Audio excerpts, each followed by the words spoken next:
ஓம் சாய்ராம். நல்லது நினைப்போம், நல்லது நடக்கும். 46வது நாள் பாராயணம். ஸ்ரீ சாய்நாத சவணமஞ்சரி. ஸ்ரீ கணேசாய நமக. எல்லாவற்றிற்கும் ஆதாரமானவனே, மயூரேச்சவரா. எல்லாவற்றிற்கும் சாட்சியாக விளங்குபவனே, கௌரியின் புதல்வனே. எண்ணங்களுக்கெல்லாம் அப்பாற்பட்டவனே, பெருத்த வயிறுடையவனே. ஸ்ரீ கணபதியே, என்னை காத்தருள்வீர்.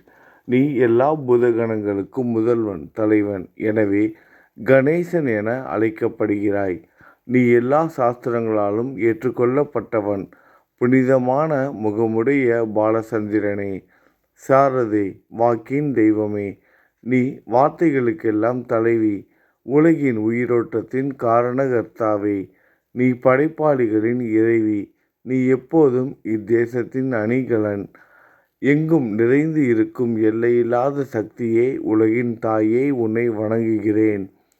பூரண முழுமையான பரபிரம்மே, மகான்களுக்கு பிரியமானவனே, பண்டரிநாதன் உருவில் வெளிப்பட்ட அவதாரமே, நீ அன்பு கடவுள், எல்லையற்ற கருணை உள்ளம் கொண்டவனே, பாண்டுரங்கா நரஹரி. பொம்மலாட்டக்காரன் தன் கையிலுள்ள கயிற்றால் பொம்மைகளை ஆட்டுவிப்பது போல் பிரபஞ்சம் எங்கும் நிறைந்து நின்று உலகை ஆட்டுவிக்கும் ஒரு பொம்மலாட்டக்காரன். உன் மெய்ப்பொருளை உய்த்துணர அறிவியல் ஏடுகளும் புனித நூல்களும் இன்னமும் முயன்று கொண்டுதான் இருக்கின்றன. மெத்த படித்தவர்களுக்கு நீ வெளிப்பட்டதே இல்லை. சக்கரபாணியே, அத்தகைய அறிவற்றவர்கள் வெறும் வார்த்தை ஜாலங்களிலே தான் சிக்குண்டவர்கள். மகான்கள் மட்டுமே உன்னை உணர்வார்கள். மற்றவர்கள் குழப்பமடைந்து உள்ளார்கள். உனக்கு பக்தியோடு கூடிய சாஷ்டாங்க நமஸ்காரத்தை செய்கிறேன். 5 முகங்கள் கொண்ட சங்கரனே, மனித மண்டை ஓடுகளால் ஆன மாலை அணிந்தவனே, நீலகண்டனே, திகம்பர ஓங்கார வடிவானவனே, பசுபதியே, எல்லா நேரங்களிலும் எவருடைய உதடுகள் உன் பெயரை உச்சரிக்கிறதோ அவர்களது உலகியல் துன்பங்கள் உடனடியாக நீங்கிவிடும். ஜடா முடியை தரித்த சிவனே, உன் நாமத்தின் சக்தி அத்தகையது.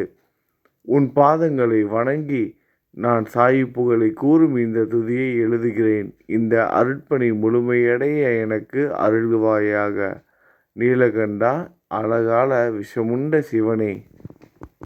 இப்போது அத்திரி மகரிஷியின் புதல்வரான தத்தாத்திரேயரையும் குலதெய்வமான இந்திரனையும் துக்காராமையும் எல்லா ஞானிகளையும் பக்தர்களையும் பணிகிறேன். சாயிநாதா, உனக்கு வெற்றி கிட்டட்டும். பாவிகளை கடை தேற்றும் கருணை உள்ளவரே, உங்கள் பாதங்களில் என் தலையை வைத்து இருத்தி வேண்டுகிறேன். உன் பாதுகாப்பை எனக்கு அருள்வாய். நீ முழுமையான பரபிரம்மம், ஆனந்தத்தின் இருப்பிடம். நீயே விஷ்ணு. மனிதர்களுள் தலை சிறந்தவர். மன்மதனை எரித்த உமையொரு பாகனும் நீயே. நீ மனித உருவில் தோன்றிய இறைவன், அறிவு என்னும் ஆகாயத்து சூரியன். நீ கருணைக்கடல். நீ பிறவி பிணிக்கு ஒரு அருமருந்து. நீ ஏழைகளுக்கும் கீழ்த்தட்டு மக்களுக்கும் விரும்பியதை கொடுக்கும் சிந்தாமணிக்கல். நீ உன் பக்தர்களை பரிசுத்தப்படுத்தும் தெய்வம். உலக வாழ்க்கை என்னும் சம்சார கடலில் மூழ்குபவர்களை காப்பாற்றும் ஓடம். நீ அஞ்சுபவர்களின் புகலிடம். நீ இந்த பிரபஞ்சம் தோன்ற முதற் காரணமான பரிசுத்த பேரின்ப பேருணர்வு. நீ கருணையே உருவானவன். உனது பலவிதமான வெளிப்பாடுகளில் இந்த உலகமும் ஒன்று. நீ பிறப்பற்றவன். சாவும் உன்னை தொட முடிவது இல்லை. என் நீண்ட ஆழமான சிந்தனைக்கு பின் வெளிப்பட்ட கருத்தே இது.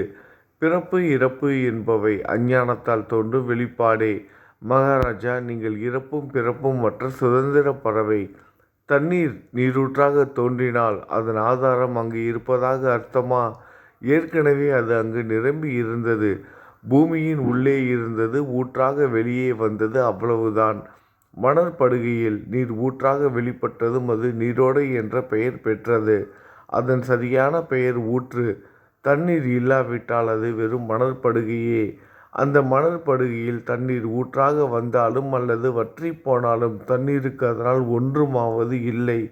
ஏனென்றால் தண்ணீர் அந்த மணற்படுகைக்கு எந்தவிதமான முக்கியத்துவமும் கொடுப்பது இல்லை. ஆனால் அறியாமையால் மணற்படுகையோ நீர் நிரம்பி இருந்தால் அது பெருமைப்பட்டு கொள்கிறது. ஆகையால் நீர் வற்றியவுடனே அது மிகவும் மனவருத்தம் அடைகிறது. இந்த மனித உடலும் ஒரு விதத்தில் அந்த மணற்படுகை போன்றதே. புனித பேரின்ப நிலையை அந்த நீரூற்றின் தூய தண்ணீருக்கு ஒப்பிடலாம். இம்மாதிரி எண்ணற்ற மணற்படுகைகளை இருந்த போதிலும் அவற்றில் உள்ள நீர் மட்டும் மாறுபடுவதே இல்லை. கருணை உள்ளவரே, நான் உங்களை ஆதியும் அந்தமும் இல்லாதவன், பிறப்பற்றவர் எனக் கூறுவேன். அறியாமை என்னும் மலையை உடைக்க உதவும் இந்திரனின் கையில் இருக்கும் வஜ்ர ஆயுதம். இதுவரை இந்த பூமியில் எத்தனையோ எண்ணற்ற உயிரினங்கள் தோன்றியுள்ளன. இப்போதும் தோன்றிக்கொண்டுதான் இருக்கின்றன. வருங்காலத்தில் மேலும் எண்ணற்ற உருவங்கள் தோன்றத்தான் போகின்றன. அந்த ஒவ்வொரு தோற்றத்திற்கும் ஒரு தனி உருவமும் பெயரும் கிடைக்கும். இந்த உயிர்கள் ஒவ்வொன்றும் பெயராலும் தோற்றத்தாலும் மட்டுமே இவ்வுலகில் அடையாளம் காட்டப்படுகிறது. ஆகையால் அந்த சுத்த பேருணர்வு நிலையை நீ நான் என்று பிரித்து காட்டுவது சரியல்ல. ஏனென்றால் எது இரண்டாக தோன்ற முடியாதோ அதுவே உண்மையில் பரிசுத்த பேரின்ப பேருணர்வு சைதன்யம் எனப்படும். அது ஒன்றே அனைவரின் உள்ளும் ஆத்மா என்ற பெயரில் உள்ளது. மேலும் உண்மையை சொல்வதானால் அந்த ஒரே ஒரு சுத்த பேரின்ப பெருணர்வு நிலைதான் உலகம் முழுவதும் வியாபித்து இருக்கிறது. அப்படி இருக்கையில் நீ நான் என்ற வேற்றுமைகள் எவ்வாறு இருக்க முடியும்? நீருண்ட மேகத்தில் உள்ள நீரின் தன்மை உலகெங்கிலும் ஒன்றே. ஆனால் அது பூமியை அடைந்தது வெவ்வேறு தோற்றங்களை ஏற்கின்றன. நதி, ஏரி, ஊற்று. கோதாவரி மணற்படுகையில் விழும் நீர் கோதாவரி நதி என்று அழைக்கப்படும். அதே சமயம் கிணறு ஒன்றில் விழும் நீருக்கு அந்த சிறப்பு தகுதி கிடைப்பது இல்லை. கோதாவரி நதி மிகவும் புனிதமானது. நீங்கள் அதில் உள்ள நீரை போன்றவர். நாங்கள் குளம், குட்டை, சகதியில் உள்ள நீர் போன்றவர்கள். நம் இருவருக்கும் இடையே உள்ள வித்தியாசம் இதுதான். எங்கள் வாழ்வின் குறிக்கோளை அடைவதற்கு நாங்கள் உங்களிடம் வர வேண்டும். கூப்பிய கரங்களுடன் சரணடைய வேண்டும். ஏனென்றால் நீங்கள் ஒருவரை புனிதத்தின் உறைவிடம். புனிதமடைந்த கோதாவரி நதி மணற்பரப்பில் மழைநீர் பாயத் தொடங்கும் பொழுது அந்த நீர் புனிதத்தன்மையை அடையும். அதை வெறும் தண்ணீராக மட்டும் கருதினால் அந்த தண்ணீர் தான் எல்லா இடங்களிலும் இருக்கிறது. கோதாவரி நதி தீரம் முழுவதும் புனிதமாக கருதப்பட்டது. பூமியின் அந்த மணற்பகுதி அதன் புனிதத்தன்மையை நிர்ணயம் செய்கிறது. நீருண்ட மேகத்தினின்று கீழே விழுந்த நீரின் புனிதத்தன்மையை எந்த பூமியின் பகுதி மாற்றவில்லையோ அந்த பகுதியை சாஸ்திரம் அறிந்தவர்கள் கோதாவரி என்று கூறுகிறார்கள். மற்ற பகுதிகளில் விழுந்த நீர் அந்த பகுதியில் உள்ள மண்ணின் குணத்தை ஏற்றுக்கொண்டது, புனிதத்தன்மையை இழந்தது. மேகத்தில் இருந்த பொழுது பரிசுத்தமாக இருந்த நீர் அசுத்தமாகவும் கசப்பாகவும் உப்பாகவும் மாறிவிட்டது. 6 வித உட்பகைகளை அகற்றி காமம், கோபம், பேராசை, வெறுப்பு, அகங்காரம், பொறாமை புனித உடலெடுத்து வந்த குருதேவா தங்களை புனித மகான் என்று அழைப்பதை சால பொருந்தும். ஆகவே நீங்களே புனித கோதாவரி. நீங்கள் புடம் போடப்பட்டதாலேயே தான் நான் உங்களை புனித கோதாவரியாக உருவகம் செய்கிறேன். இயங்கும் அத்தனை படைப்புகளிலும் நீங்கள் சிறப்புற முதன்மை பெறுகிறீர்கள். பிரம்மா உயிர்களை படைக்க ஆரம்பித்ததிலிருந்தே உலகம் தோன்றியது முதல் கோதாவரி நதி இருக்கிறது. நீர் நிறைந்து பாயும் அந்த நதியில் இன்று வரை தண்ணீர் வற்றியதே இல்லை. ராவணனின் எதிரியான ராமர் கோதாவரி நதியின் கரைக்கு வந்தபோது ஓடிக்கொண்டிருந்த தண்ணீர் இன்று வரை அதே இடத்தில் எப்படி இருக்க முடியும் என்று சற்றே யோசித்து பாருங்கள். கோதாவரி நதியின் மணற்படுகை மட்டும் அதேதான். தண்ணீர் கடலை சென்றடைந்து விட்டது. ஆனால் அந்த கோதாவரி நீர்ப்படுகையுடன் புனிதத்தன்மை மட்டும் என்றுமே மாறாமல் இன்று வரை அப்படியே உள்ளது. ஒவ்வொரு வருடமும் பழைய நீர் வெளியேறி புதிய நீர் அதற்குள் பாய்கிறது. உங்களுக்கு தெரிந்த வாழ்க்கை நீதிதான் அது. ஒரு நூற்றாண்டை ஒரு ஆண்டாக கணக்கிட்டால் அந்த நூற்றாண்டில் தோன்றிய முனிவர்கள் பாயும் நீரை போன்றவர்கள். அவர்களின் மிகப்பெரிய மகான்கள் அந்த நீரின் தோன்றும் அலைகள் போன்றவர்கள். இந்த புனித கோதாவரி நதியில் முந்தைய நூற்றாண்டுகளில் சனாதர், சனதர், சனந்தனர் போன்ற மகான்கள் வெள்ளமாக தோன்றினார்கள். பிறகு நாரதர், தும்ரு, துருவன், பிரகலாதன், மகாபலி சக்கரவர்த்தி, சபரி, அங்கதன், வாயுகுமாரனான அனுமான், விதுரர், கோபர்களும் கோபியர்களும் வெள்ளமாக தோன்றினர். இவ்வாறு இன்று வரை கடந்த நூற்றாண்டுகள் ஒவ்வொன்றிலும் ஒன்றன் பின் ஒன்றாக மகான்களாகிய வெள்ளம் தோன்றியது. அவற்றையெல்லாம் என்னால் ஞாபகப்படுத்தி கூற முடியவில்லை. சாய்நாதா, இந்த நூற்றாண்டில் 19ஆம் நூற்றாண்டு புனித கோதாவரி நதியில் சந்தேகத்திற்கு இடமில்லாமல் நீங்கள் வெள்ளமாக பாய்ந்தீர்கள். எனவே உமது தெய்வீகமான பாதங்களை வணங்குகிறேன் மகாராஜா. நான் செய்யும் தவறுகள் உங்கள் கவனத்தில் வைத்து கொள்ள வேண்டாம் என மன்றாடி கேட்டுக்கொள்கிறேன். நான் ஒரு எளியவன், அறியாதவன், தீய குணங்கள் கொண்ட மிகப்பெரிய பாவி. என்னை புறந்தள்ளி விடாதீர்கள், கைவிட்டு விடாதீர்கள். மட்டமான உலோகத்தையும் தங்கமாக மாற்றும் சக்தி கொண்ட ரசவாத கல் இரும்பினுடைய இயற்கையான தன்மைகளை பொருட்படுத்துவது இல்லை. கோதாவரி நதி தன்னுள் கலக்கும் சிறு ஓடைகளை திருப்பி அனுப்புவது இல்லை. அநேக தீய குணங்களை என்னுள் கொண்டவன் நான். உங்களது கருணை மிகுந்த பார்வையால் அவற்றை சடுதியில் அழித்து விடுங்கள். இது மட்டும்தான் உங்கள் அடிமையான தாஸ்கனுவின் வேண்டுகோள். ரசவாத கல்லின் தொடர்பு ஏற்பட்டும் இரும்பின் இயற்கை தன்மைகள் அளிக்கப்படாவிட்டால் குருதேவா, அது ரசவாத கல்லின் பெருமைக்கு இழுக்கு அல்லவா?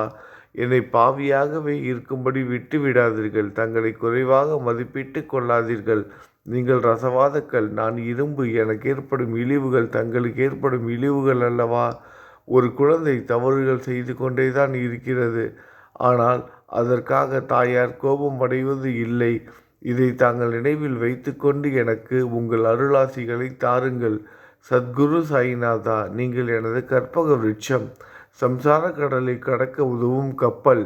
சந்தேகத்திற்கு இடமின்றி நீங்கள் ஒருவர் மட்டுமே என்னை கடைத்தேற்ற முடியும். நீங்கள் எனக்கு காமதேனுவாகிய பசு. நீங்கள் சிந்தாமணிக்கல், ஞானவானில் சூரியன் தாங்கள். நீங்கள் நற்பண்புகளின் சுரங்கம், சொர்க்கத்திற்கு ஏறி செல்ல உதவும் ஏனி நீங்கள்.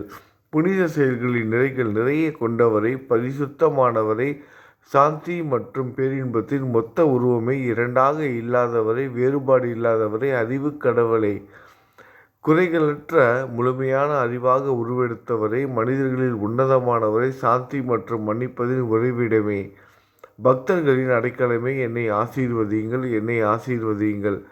சத்குரு மச்சீந்திரநாதர் நீயே. சிவன் நெற்றிக்கண்ணை திறந்தவுடன் அந்த அக்னியில் தோன்றிய மகாத்மா ஜாலந்தரும் நீயே. நீங்கள் மகாராஷ்டிராவில் தோன்றி பக்தி மார்க்கத்தை பரப்பிய ஞானிகள் நிவர்த்திநாதர், ஞானேஸ்வரர், கபீர்தாசர், ஷேக் முகமது, ஏகநாதர். நீங்கள் போதவா தத்தகுருவின் குரு நீங்களே. பண்டரிநாதரின் அடியவர் சாவதா மாலி. நீங்கள் உண்மையில் ஆஞ்சநேயரின் மறு அவதாரம் ராமதாசர். நீங்கள் மகாராஷ்டிர ஞானி பாண்டுரங்கன் மீது அபகங்கள் என்னும் கீர்த்தனை நிறைய இயற்றிய துகாராம். சாயிநாதா, நீங்கள் முஸ்லீம் ஞானி ராமபக்தர் ஷகாராம். நீங்கள் தத்தாத்திரேயரின் மறு அவதாரம் மாணிக் பிரபு. உங்களது இன்றைய அவதார தோற்றம் மற்றும் உங்களுடைய எண்ணற்ற தன்மைகளை புரிந்து கொள்ள உண்மையில் கடினமாக இருக்கிறது. உங்களது ஜாதி குலம் பற்றிய எதையும் நீங்கள் எவருக்கும் வெளிப்படுத்தியது இல்லை. சிலர் உங்களை முஸ்லீம் என்கிறார்கள், சிலர் உங்களை பிராமணர் என்கிறார்கள். கிருஷ்ணரை போன்று எண்ணற்ற தெய்வீக லீலைகளை செய்வதெல்லாம் உங்களுக்கு ஒரு விளையாட்டு. ஸ்ரீ கிருஷ்ண பரமாத்மாவை பார்த்து உய்த்துணர்ந்த பல்வேறு மக்கள் பலவிதமான பெயர்களிட்டு அவரை அழைத்தனர். சிலர் அவரை எதுகுலத்தின் அணிகலன் என்றனர். சிலர் அவரை மாடுகள் மேய்க்கும் இடையன் என்றனர். யசோதை அவரை பச்சிளம் குழந்தை என்றால். கிருஷ்ணனின் மாமனாகிய கம்சன் அவரை மகா காலன், உயிரை குடிக்கும் யமன் என்றான். அர்ஜுனன் அவரை எங்கும் நீக்கமர நிறைந்துள்ளவர் என்றான். அவ்வாறே குருநாதா, ஒவ்வொரு மனிதனின் மனநிலைக்கு ஏற்ப, அவரவர் எண்ணங்களுக்கு ஏற்ப உங்களுக்கு பெயர்களை சூட்டினார்கள். மசூதி நீங்கள் வாழும் இருப்பிடம். உங்கள் காதுகள் குத்தப்படவில்லை. இந்து மத வழக்கப்படி காதுகள் குத்தப்பட வேண்டும். பாத்தியா ஓதுவதை பார்த்து நீங்கள் முஸ்லீம் என்று கூறுவது பொருத்தமானதே. கருணாமூர்த்தியே, அதேபோல் நீங்கள் அக்னியை வழிபடுவதை பார்த்து நீங்கள் ஒரு இந்து என்று முடிவு செய்யப்பட்டது. இந்த வெளிப்புற வித்தியாசங்களை வீண் விவாதம் செய்யும் எண்ணம் கொண்டவர்களை விரும்புவார்கள். உண்மையான ஞானத்தில் ஆர்வம் கொண்டவர்கள் இந்த வெளிப்புற வேறுபாடுகளுக்கு முக்கியத்துவம் தரமாட்டார்கள். நீங்கள் பிரம்மத்தின் நிலையில் இருக்கிறீர்கள். ஜாதி குலம் போன்றவை உங்களுக்கு முக்கியமில்லை. நீங்கள் எல்லோருக்கும் மேலான உயர்ந்த குருவாகவும் இந்த பிரபஞ்சத்தை படைத்தவராகவும் இருக்கிறீர்கள்.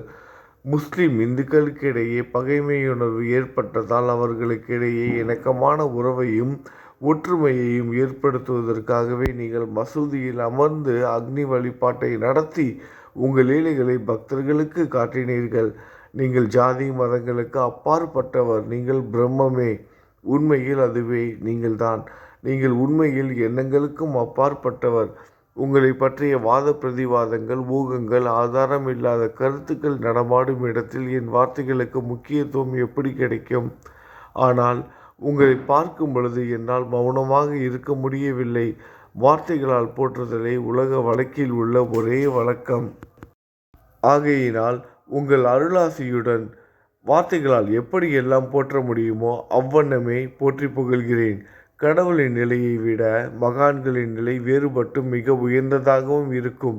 மகான்களின் அருகில் நான், எனது போன்ற எண்ணங்களுக்கு இடமே இல்லை. கடவுளை வெறுத்ததால் இரணியகசிபுவும் ராவணனும் கொல்லப்பட்டனர். மகான்கள் கைகளால் இத்தகைய துர்சம்பவங்கள் ஏற்படுவதே இல்லை. அரசன் கோபிசந்தர் முனிவர் ஜாலந்தரை சாண குவியலுக்குள் புதைத்தான். ஆனால் அந்த நிலையிலும் அரசரின் அந்த செயலுக்காக அந்த முனிவர் வருத்தப்படவே இல்லை. அரசனின் அந்த செயலுக்கு நேர்மாறாக அந்த அரசனை சம்சார சூழலிலிருந்து விடுவித்து அவனை முக்தியடைய செய்தார். மகான்களின் சக்தி இப்படிப்பட்டதே. அவற்றை விவரித்து கூற முடியாது. மகான்கள் சூரியனை போன்றவர்கள். அவர்கள் கருணை ஒளிவிட்டு பிரகாசிக்க கூடியது. மகான்கள் சந்திரனை போல் இதயத்திற்கு ஆறுதல் கொடுப்பவர்கள். சந்திரனின் மேன்மையான ஒளிக்கதிர்கள் போல் அவர்களது அருள் ஒளி வீசும். மகான்கள் இதமளிக்கும் கஸ்தூரி போன்றவர்கள். அவர்கள் அருள் அதன் நறுமணம் போன்றது. மகான்கள் சாறு நிரம்பிய கரும்பு போன்றவர்கள். அவர்களின் அருள் அந்த கரும்பு சாற்றினை போல் இனிப்பானது. நிச்சயமாக மகான்கள் நல்லவர்களிடமும் தீயவர்களிடமும் ஒரே விதமாக நடந்து கொள்கின்றனர். இதற்கும் மேலாக பாவிகளிடம் அவர்கள் காட்டும் அன்பு அளவிட முடியாதது. கோதாவரி நதியில் அழுக்கடைந்த துணிகளை சுத்தம் செய்யப்பட வேண்டி வருகின்றன. சுத்தமான துணிகள் கோதாவரி நதியில் நின்று வெகு தூரத்தில் பெட்டியிலேயே தங்கிவிடுகின்றன. பெட்டியில் வைக்கப்பட்டிருந்த அந்த துணியும் ஒருமுறை கோதாவரி மணற்படுக்கைக்கு நன்றாக துவைப்பதற்காக வந்ததுதான். இந்த உவமையில் பெட்டிதான் வைகுண்டம், நீங்களே கோதாவரி. கோதாவரி நதிக்கரையே நம்பிக்கை. எல்லா உயிரினங்களும் துணிகள். 6 விதமான மன விகாரங்களே அவற்றை பற்றியுள்ள அழுக்கு. அவை காமம், கோபம், கஞ்சத்தனம், மதம், பொறாமை, மோகம் என்பவையே. தங்கள் பாதார விந்தங்களை வணங்குவதை கோதாவரியில் செய்யப்படும் புனித குளியல். எல்லா பாவங்களையும் மன அழுக்குகள் போக்கி சமத்திரயங்களை சுத்தப்படுத்தும். சம்சார வாழ்க்கையில் உழலும் மக்களாகிய நாங்கள் மேலும் மேலும் பாவம் செய்கிறவர்களாக இருக்கிறோம். எனவே மகான்களின் தரிசனம் பெறுவதற்கு நாங்கள் தகுதியுடையவர்கள் ஆகிறோம். கோதாவரி நதியில் தண்ணீர் நிரம்பியுள்ளது. படித்துறையில் துவைப்பதற்காக துணிகள் வருகின்றன. அவை துவைக்கப்பட்டு சுத்தப்படுத்தப்படாவிட்டால் கோதாவரி நதிக்கல்லவா இழுக்கை தேடித்தரும்? நீங்கள் அடர்ந்த இலைகளுடன் கூடிய நிழலையும் குளிர்ச்சியையும் தரும் மரம். உண்மையில் நாங்கள் வழிப்போக்கர்கள். எங்களை 3 வித துக்கங்கள், இயற்கை இடர்பாடுகளால் வரும் துன்பங்கள், நமது உடலுக்கு வரும் நோய் நொடிகள், அஞ்ஞானத்தால் நிரம்பிவிடும் பாவ மூட்டை எனப்படும் வெயில் சுட்டரிக்கின்றன. கருணாமூர்த்தியே, அந்த சுட்டரிக்கும் 3 வித தாபங்களின் வெப்பத்திலிருந்து எங்களை காப்பாற்றும். குருராயா, தங்கள் அன்பு மிகுந்த கருணை என்னும் குளிர் நிழல் இந்த சம்சாரம் என்னும் வாழ்க்கை கடலை கடக்க உதவும் தன்மை கொண்டது. மரத்தின் அடியில் அமர்ந்தும் ஒருவன் சூரியனின் சுட்டரிக்கும் வெப்பத்தை உணர்ந்தால் அந்த மரத்தை நிழல் தரும் மரம் என்று கூற முடியுமா? பாருங்கள், உங்கள் அருளின்றி இந்த உலகில் நல்லது என்பது ஏற்படுவது இல்லை. எனவே தர்மத்தை நிலைநிறுத்துவதற்காக சேஷசாயி அர்ஜுனனுக்கு நண்பனாக, வழிகாட்டியாக மற்றும் ஆன்மீகவாதியாக மாறினார். சுக்கிரீவனின் அன்பினாலே விபீடனன் அரசன் ராமனின் நட்பை பெற்றான். ஸ்ரீ ஹரியும் மகான்கள் மூலமாகத்தான் பெருமை பெற்றார். பிரம்மம் உருவமற்றது. எனவேதான் வேதங்களால் அதை வர்ணிக்க முடியவில்லை. பூமியில் அதை மனித உருவில் தோன்ற வைத்து மகான்கள் அதன் உருவமற்ற தன்மையை மாற்றினர். தாமாஜி என்ற பக்தருக்காக பாண்டுரங்கனை ஒரு தாழ்த்தப்பட்ட குளத்தில் பிறக்க வைத்தார். சோகமேளா என்ற பக்தருக்காக உலகின் தெய்வமாகிய இறைவனை இறந்த எருமைகளின் உயிரற்ற உடல்களை எடுக்க வைத்தார். மகான்களின் பெருமையை உணர்ந்த இறைவன் தண்ணீர் சுமந்து உழைத்தார். உண்மையில் மகான்கள் எல்லாவற்றையும் தாங்கும் சக்தியும் சச்சிதானந்த பிரபுவுமாகிய இறைவனை நிஜமானர்களே. இதற்கு மேலும் சொல்வதற்கு ஏதும் இல்லை. நீங்களே என் தாயும் தந்தையும் ஷீரடி கிராமத்தில் வசிக்கும் சத்குரு சாயிநாதா. பாபா, உங்கள் லீலைகளை எவர் ஒருவராலும் உண்மையிலேயே புரிந்து கொள்ள முடியாது என்கிற போது சாதாரண மனிதனாகிய நான் எவ்வாறு அவற்றை விளக்க முடியும் கூறுங்கள்? எல்லா உயிரினங்களையும் காப்பாற்ற நீங்கள் ஷீரடிக்கு வந்திருக்கிறீர்கள். மண் அகல் விளக்குகளில் வெறும் தண்ணீரை ஊற்றி அவற்றை எரிய வைத்தீர்கள். மிக குறுகிய மரப்பலகையை தொங்கும் மூஞ்சல் படுக்கையாக்கி உங்கள் யோக சக்தியை உங்கள் பக்தர்களுக்கு காட்டினீர்கள். அநேக பெண்களின் மலட்டுத்தன்மையை முழுவதுமாக நீக்கினீர்கள். உதியின் மூலம் அநேக பேரின் வியாதிகளை குணமடைய செய்தீர்கள். இவ்வுலகம் சம்பந்தமான துன்பங்களை நீக்குவது உங்களுக்கு ஒரு பொருட்டே அல்ல. யானை ஒன்று எறும்பை சுமையாக கருதுமா? குருராயா, இப்பொழுது இந்த எளியவன் பால் கருணை காட்டுங்கள். உங்கள் பாதங்களில் சரணடைந்து விட்டேன். என்னை திருப்பி அனுப்பி புறம் தள்ளி விடாதீர்கள். மகாராஜ், நீங்கள் அரசர்களுக்கெல்லாம் அரசன். நீங்கள் குபேரனை விட செல்வம் அடைந்தவர். நிச்சயமாக தன்னிகரற்ற வைத்தியர். உங்களை விட மேலானவர் எவரும் இல்லை. மற்ற கடவுள்களை வணங்குவதற்கு தனித்தனியாக பூஜை பொருட்களும் வழிபாட்டு முறைகளும் உள்ளன. ஆனால் உங்களை வணங்குவதற்கு தகுதியான பொருட்களை இந்த உலகில் இல்லை. சூரியனின் ராஜ்யத்தில் தீபாவளி பண்டிகையை கொண்டாடுவது என்றால் எவ்விதமான பொருட்களை கொண்டு அதை கொண்டாடுவோம்? சமுத்திரத்தின் தாகத்தை தணிக்க பூமியில் போதுமான தண்ணீர் கிடைக்காது. நெருப்பை சூடாக்குவதற்கு எங்கிருந்து அக்னியை கொண்டு வருவது? ஸ்ரீ சமர்த்த குருராயா, பூஜை செய்ய உதவும் பொருட்கள் யாவற்றிலும் இருப்பது உன் ஆத்மாவே. ஆரம்பம் முதலே அவை உன் ஒரு பகுதியே. மேலே கூறப்பட்டவை எல்லாம் தத்துவார்த்த ரீதியில் கூறப்பட்டவையே. எனக்கு ஏற்பட்ட அடிப்படையில் கூறப்பட்டவை அல்ல. அனுபவங்கள் இன்றி கூறப்படும் வார்த்தை ஜாலங்கள் வீணே. சம்பிரதாய சடங்குகளின்படி உங்களுக்கு பூஜை செய்ய வேண்டுமென்றால் அதனை செய்வதற்கு தேவையான பூஜை சாமான்கள் என்னிடத்தில் இல்லை. என் குருநாதா, கருணை உடையவரை, அடிக்கடி என் கற்பனை திறனின் அடிப்படையில் உங்களுக்கு நான் வழிபாடு செய்கிறேன். அந்த வழிபாட்டை இந்த அடிமையிடமிருந்து ஏற்றுக்கொள்ளுங்கள். இப்போது என் அன்பு கண்ணீரால் உங்கள் கால்களை கழுவுகிறேன். உண்மையான பக்தி என்னும் சந்தனத்தை அரைத்து சாந்தாக்கி உமக்கு இடுகிறேன். அழகிய வார்த்தைகளால் எழுதப்பட்ட இந்த துதி என்னும் கப்னியை உமக்கு அணிவிக்கிறேன். இந்த புகழ் மாலையை உங்கள் கழுத்தை சுற்றி அணிவிக்கிறேன். என் கெட்ட குணங்களை தூபமாக்கி உமக்கு முன் எரிய விடுகிறேன். தீய குணங்களின் கூட்டு பொருளே ஆனாலும் அது எரியும் போது அதிலிருந்து தீய வாசனை எழுவது இல்லை. சத்குருவுக்கு முன்பு இல்லாமல் வேறு எங்காவது இந்த தூபம் எரிய விடப்பட்டால் அங்கெல்லாம் இந்த தூபத்தின் நிலை கீழே கொடுத்த மாதிரி ஆகும். அதாவது சாம்பிராணியை நெருப்பில் போட்டவுடன் அது பொசுங்கி அதில் உள்ள நல்ல மனம் என்ற நற்குணம் அதை விட்டு மறைந்து போகிறது. சத்குருவே, உமக்கு முன் அதை எரிய விட்டால் இதற்கு மாறாக நிகழ்கிறது. தீய தன்மைகள், அழுக்குகள் அக்னியில் எரிந்து விடுகின்றன. உலகம் பார்த்து சந்தோஷப்படும் வகையில் அந்த நற்குணம் அதிலேயே தங்கிவிடும். மனதில் உள்ள தீய குணங்கள் யாவும் எரிந்த பிறகு மனம் மாசற்றதாகிறது. கங்கையில் உள்ள மாசுக்கள் நீங்கியவுடன் கங்கை புனிதமடைகிறது. மாயை, மோகம் என்ற தீபத்தை உமக்கு ஏற்றி காட்டுகிறேன். அதன் மூலம் என் மனம் வைராக்கியத்தை அடைய அருள் செய்வீராக குருராயா. பரிசுத்தமான நம்பிக்கை என்ற சிம்மாசனத்தை நீங்கள் என்னுள் அமர்வதற்கு ஆசனமாக உமக்கு தருகிறேன். அதை பெற்றுக்கொண்டு எனது பக்தி என்ற நைவேத்தியத்தை ஏற்றுக்கொள்ளுங்கள். பக்தி என்ற நைவேத்தியத்தை ஏற்றுக்கொண்டு அதன் சாரத்தை எனக்கு கொடுப்பீராக. ஏனெனில் நான் உமது பால்குடி மாறாத பச்சிளம் குழந்தை. உங்கள் அருட்பாலில் எனக்கு உரிமை உண்டு. என் மனதையே உமக்கு தட்சணையாக கொடுக்கிறேன். ஆகையால் நான் செய்யும் காரியங்கள் யாவற்றிலும் நான் செய்பவன் என்று என்னால் உரிமை கொண்டாட முடியாது. ஏனென்றால் நினைக்கும் மனதை தான் உமக்கு அர்ப்பணித்து விட்டேனே. இப்பொழுது பணிவுடன் கூடிய பிரார்த்தனையோடு உங்களை சாஷ்டாங்க நமஸ்காரம் செய்கிறேன். தெய்வீக சாயிநாதா, தயவு செய்து நீங்கள் அதை ஏற்றுக்கொள்ளுங்கள்.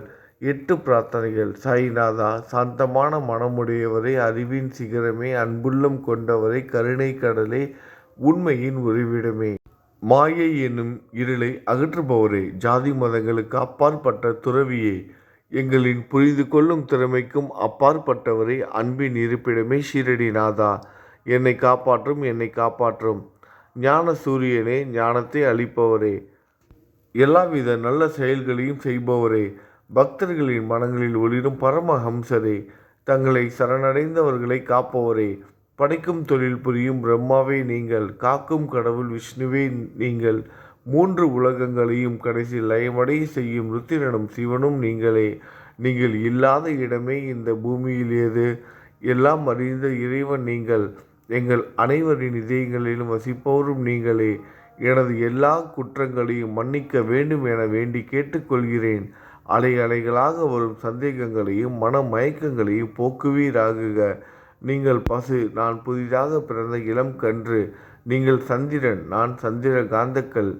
தங்கள் பாதங்கள் கங்கை நதி புண்ணியத்தை தருவதால் பணிவுடன் இந்த அடிமை உங்களுக்கு தலை வணங்குகிறேன். உங்கள் கைகளை என் தலைமீது வைத்து ஆசி கூறுங்கள். கவலைகளும் துன்பங்களும் பறந்தோடட்டும். நான் உங்கள் அடிமை. இந்த 8 துதிகளையும் கூறி நான் உங்களை சாஷ்டாங்கமாக நமஸ்கரிக்கிறேன். எனது பாவங்கள், துயரங்கள், ஏழ்மை யாவும் உடனடியாக விலகட்டும். நீங்கள் பசு, நான் கன்று. நீங்கள் தாய், நான் உங்கள் குழந்தை. என் மீது கடினம் காட்டாதீர்கள். நீங்கள் மேற்கு தொடர்ச்சி மலைப்பகுதி, மலையகிரியில் உள்ள சந்தனம். நான் முள் அடர்ந்த புதர். நீங்கள் புனிதமான கோதாவரி நீர். நானோ பெரும் பாவி. குருநாதா, உங்கள் தரிசனம் கிடைத்த பிறகும் என்னிடம் உள்ள கெட்ட குணங்கள் என்ற அழுக்கு என் மனதிலேயே தங்கி இருக்குமானால் உங்களை சந்தனம் என்று யார் கூறுவார்கள்? கஸ்தூரியின் அருகாமையில் உள்ள மண்ணும் உயர்வாக போற்றப்படுகிறது. மலரின் தொடர்பினால் தானே அதன் நாரும் தலையில் உயர்ந்த இடத்தை பிடிக்கிறது. மலரால் மனம் பெற்ற நாற்போல் மகான்களும் அப்படிப்பட்டவர்களே. அவர்களுடன் தொடர்புடைய எந்த பொருளும் மிகவும் உயர்வாக மதிக்கப்படுகிறது. சிவபெருமான் விபூதி, லங்கோடு, நந்தி ஆகியவற்றை ஏற்றுக்கொண்டதால் 8 திக்குகளிலும் அந்த பொருட்கள் புகழப் பெறுகின்றன. இடையர்களை மகிழ்விப்பதற்காக யமுனை நதிக்கரையில் உள்ள பிருந்தாவனத்தில் உலகிற்கெல்லாம் இறைவன் தகிகாலா உரியடி விளையாட்டு என்ற விளையாட்டை விளையாடினான். அதுவும் அறிவுடையோர் மத்தியில் ஏற்றுக்கொள்ளப்பட்டது. ஆகவே நான் பாவியான போதிலும் உங்கள் சேவையில் ஈடுபட்டு உள்ளேன். குருநாதரை, என் நிலைமையை பற்றி மனதில் எண்ணிப்பாரும். குருநாதா, இந்த லௌகீக உலகிலோ அல்லது ஆன்மீக வழியிலோ எந்த விஷயங்களெல்லாம் எனக்கு சந்தோஷத்தை கொடுக்கும் என என் மனம் சந்தேகமில்லாமல் நம்புகிறதோ அவற்றையெல்லாம் நீங்கள் எனக்கு அளித்தருள வேண்டும். உமது கருணையால் இந்த மாதிரி செய்துவிடும். எனது மனதை அடக்கிவிடுங்கள். சமுத்திரங்கள் எல்லாம் தித்திப்பாக மாறினால் பிறகு அவை உப்பு கரிக்குமே என்ற பயம் தோன்றாதே.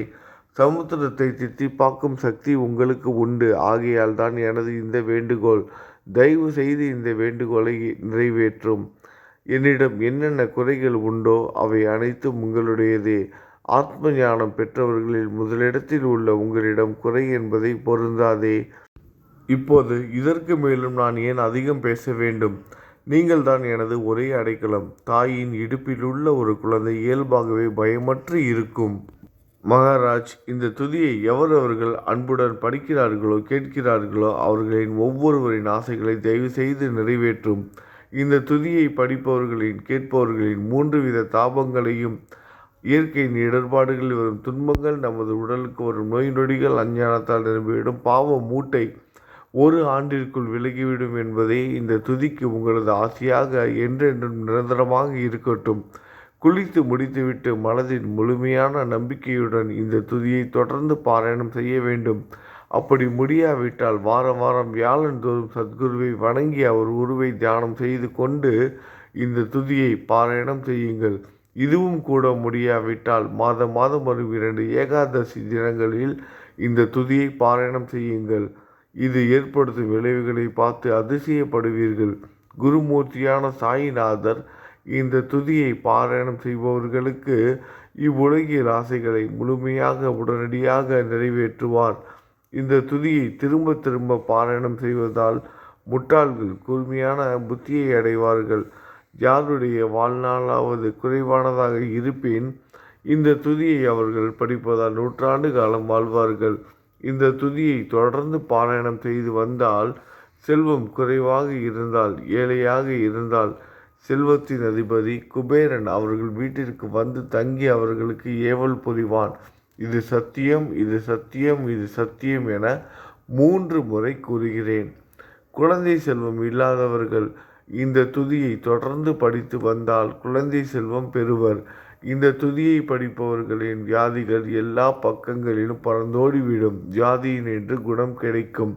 இந்த துதியை திரும்ப திரும்ப படித்தால் பயம் மற்றும் கவலை மறைந்து போகும். மதிப்பும் மரியாதையும் கிடைக்கும். அழிவற்ற பிரம்மத்தை உணர்வார்கள். பிரம்ம ஞானம் கிட்டும். அறிவுடையோரை, இந்த துதியின் மீது உங்கள் இதயங்களில் முழுமையான நம்பிக்கை வையுங்கள். சந்தேகங்கள், நம்பிக்கையின்மை, தவறான எண்ணங்கள் ஆகியவற்றிற்கு கொஞ்சம் கூட மனதில் இடம் கொடுக்காதீர்கள். ஷீரடிக்கு புனித பயணம் மேற்கொள்ளுங்கள். பாபாவின் தாமரை பாதங்களை மனதில் நிறுத்துங்கள். அவர் அனாதைகளின் உறவினர், பக்தர்களின் விருப்பங்களை நிறைவேற்றும் கற்பகத்தரு. பாபாவால் உணர்வூட்டப்பட்டு இந்த துதியை நான் இயற்றினேன். இல்லாவிட்டால் எந்தவிதமான முக்கியத்துவமும் இல்லாத என்னால் இந்த துதியை எவ்வாறு எழுத முடியும்? சக ஆண்டு 1840, ஆங்கிலம் ஆண்டு 1918, புரட்டாசி மாதம் வளர்பிறையில் விநாயகர் சதுர்த்தி அன்று திங்கட்கிழமை 2வது யாமத்தில் சூரிய உதயத்திற்கு முன் இந்த பாமாலை நிறைவு செய்யப்பட்டது. புனிதம் வாய்ந்த நர்மதா நதிக்கரையில் இந்தூருக்கு அருகிலுள்ள ஊரான மகேஸ்வர சேத்திரத்தில் ஸ்ரீ அகல்யா தேவியின் சந்நிதியில் சாயிநாதரை போற்றி பாடும் இந்த சவண மஞ்சரி நிறைவடைந்தது. மகேஸ்வரம் என்ற புனித ஸ்தலத்தில் இந்த துதி நிறைவடைந்தது. ஸ்ரீ சாயிநாதர் என் மனதிற்குள் புகுந்து இந்த துதியின் ஒவ்வொரு வார்த்தையையும் என்னை கூற வைத்தார். எனது சீடன் தாமோதரன் இதை நான் கூற எழுதினான். தாஸ்கனுவாகிய நான் எல்லா ஞானிகள் மற்றும் துறவிகளின் வேலையால் எங்கும் மங்களம் பொங்கட்டும். ஸ்ரீ சாயிநாதரை போற்றி பணிவுடன் எழுதப்பட்ட இந்த ஸ்ரீ சாயிநாத சவணமஞ்சரி என்ற துதி பாராயணம் செய்பவர்கள் சம்சார கடலை கடக்க உதவட்டும். இது ஸ்ரீ பாண்டுரங்கனுக்கு தாஸ்கனுவின் நம்பிக்கை மற்றும் பணிவோடும் கூடிய பிரார்த்தனை. ஓம் சாய்ராம். நல்லது நினைப்போம், நல்லதே நடக்கும். ஓம் சாய்ராம்.